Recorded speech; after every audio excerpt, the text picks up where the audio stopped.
I think it's really cool what the Niners have done. They've sort of pioneered a little bit of a money ball approach to two positions, two very expensive positions: quarterback, right tackle. Okay. There are not that many good quarterbacks. There are not that many good right tackles. Can we agree on that? If Mike McGlinchey's making $17.5 million a year, we can agree there are not that many good right tackles. If Jimmy Garoppolo is making, $25 million a year, there are not that many good quarterbacks. There's a supply and demand issue. And rather than play that stupid game and spend way too much money on a mediocre right tackle or a mediocre quarterback, instead of doing what Seattle did and give a bunch of money to Geno Smith for no reason, instead of doing what the Raiders did and give a bunch of money to Jimmy Garoppolo for no reason, the Niners did that once, but not again.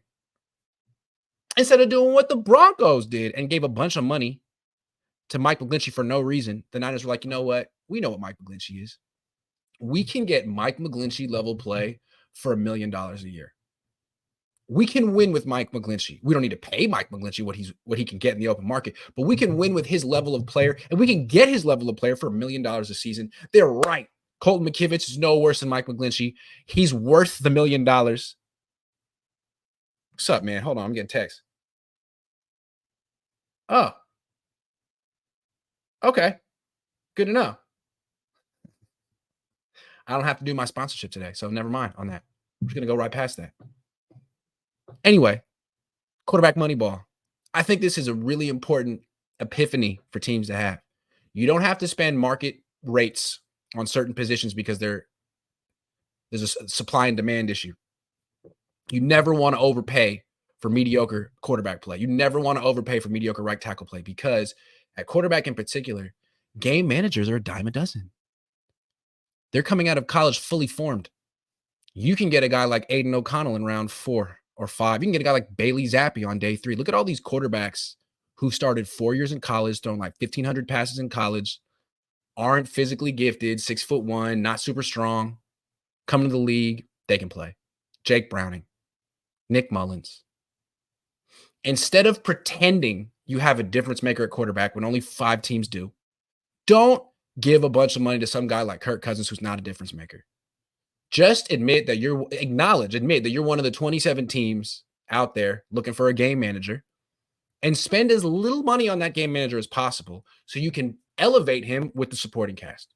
That's what smart teams do. That's what the 49ers do. And I'm not saying Brock Purdy isn't worth big bucks one day.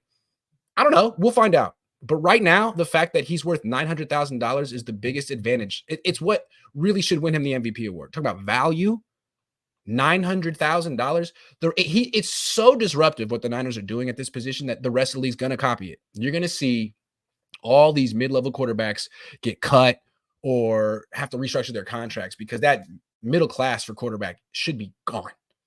You're either a top 5 player in the league, difference maker, making $50 million a year, or you're a game manager making $900K. There should be no in between because there are so many good game managers available who you could pay $900K to. Why would you ever spend a first-round pick on a player like Trey Lance or Mac Jones or Justin Fields or Kenny Pickett when there are really good, experienced game managers and on day 3? The less you can spend on your quarterback, the better your team's going to be. And it used to be, but you can't find these quarterbacks. If you find one who's halfway decent, make them the highest paid player in the league. No, don't do that. That's the worst thing you can do. Niners figured it out. How many other teams are close to figuring that out? No one this year. I think it's why the Niners are so much better than the rest of the league. They don't have this big bloated quarterback contract on their books. They don't. Most teams do. And the Niners have done such a good job of spending the money elsewhere. They got rid of Jimmy Garoppolo. They went cheap at quarterback. They went cheap at right tackle. What's the first thing they did? Splurged on Javon Hargrave. Get the number 1 free agent. They couldn't have done that if they had an actual quarterback a quarterback making actual quarterback money. They couldn't have done that. They got to pay Nick Bosa quarterback money. They pay quarterback money on their left tackle, their D end, their freaking offensive weapon. More teams are going to start doing this. Offensive weapon salaries, wide receiver salaries are going to go up. Tight end salaries are going to go up. Offensive tackle salaries are going to go up. And quarterback salaries is going to be this huge gap. The haves and the have-nots. until they change the CBA. This is a major loophole in the CBA that the freaking vets created, and it's going to cost them money. They don't want a lot of practice time because they're older. They also don't want a lot of practice time because that's when coaches develop younger players. So without more practice, players can't get developed, and there's more need. There's more demand for older players to stick around and get more contracts. It's all about them. But what this is going to do is actually the rookie wage scale, because again, vets don't want rookies taking their money. The rookie wage scale has made these college quarterbacks so valuable. It's going to push out the Jimmy Garoppolos. It's going to push out the Kirk Cousinses, the Matt Staffords of the league. It's about time. It's ridiculous how much money these mediocre quarterbacks have been getting the last 10 years just because they might look like a franchise quarterback for a day. I like the Brock Purdy effect, the Brock Purdification of football, of the NFL. Alex Mack or Jake Brendel? I mean, Alex Mack was a better player than Jake Brendel, but Jake Brendel's good too. Andrew says, who is your best quarterback comparison to Brock Purdy? I don't have one. What you got? He reminds me of like a combination of Peyton Manning and Tom Brady and Dan Marino and Patrick Mahomes with a little bit of Joe Montana sprinkled in and the essence of Steve Young as a garnish. I don't know. Serenity says, liking nice GC on Purdy. I freaked when Purdy got hurt by AZ and think he is our MVP. He'll be all right. He's a tough guy. Double B Studio says Lamar running for his life right now. Is that true? Hold on. Let's see.